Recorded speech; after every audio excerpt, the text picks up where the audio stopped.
संथारा ये एक जैन प्रैक्टिस है जिसका मतलब होता है फास्ट अंटिल डेथ, यानी जब तक मृत्यु नहीं हो जाती है पर्सन की, वो धीरे धीरे अपना खाना पीना सब कुछ छोड़ देता है। और ये जो है जैनिज्म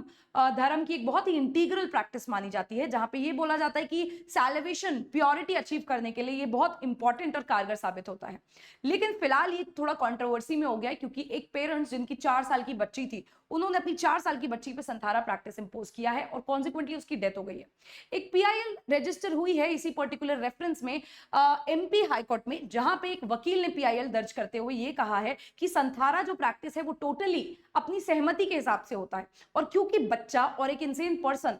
अपनी कंसेंट, एक वैलिड कंसेंट नहीं दे सकते हैं, इसीलिए ये बैन हो जानी चाहिए in reference to children as well as insane person. तो यहां पे टोटल बैन नहीं सीख कर रहे हैं, लेकिन ये कह रहे हैं कि पार्शियल बैन होना चाहिए, सिर्फ बच्चों पे और इंसेन पर्संस पे ये चीज इंपोज नहीं होनी चाहिए। इसके अलावा इन्होंने ये भी कहा है कि किस तरीके से जो है पेरेंट्स ने इस मामले में एक 4 साल की बच्ची को खाना पीना कुछ नहीं दिया, उसको अबंडन कर दिया, कॉन्सिक्वेंटली उसकी डेथ हो गई on the advice of a particular monk. तो इस रेफरेंस में जो है कानून क्या कहता है, किस तरीके से बैलेंस क्रिएट होना चाहिए हमारे आर्टिकल 21 में, यानी राइट टू लाइफ जो बच्चे के पास भी था, और आर्टिकल 25 जो आपको अधिकार देता है, रिलीजियस फ्रीडम देता है। तो what is the balance between these two things, MP high court जो है इस चीज को डिसाइड करेगा। और पूरा मामला, पूरा मैटर मैंने बहुत अच्छे से डिटेल में जो है डिस्कस किया है, उसका लिंक आपको नीचे मिल जाएगा, तो डू वॉच द वीडियो।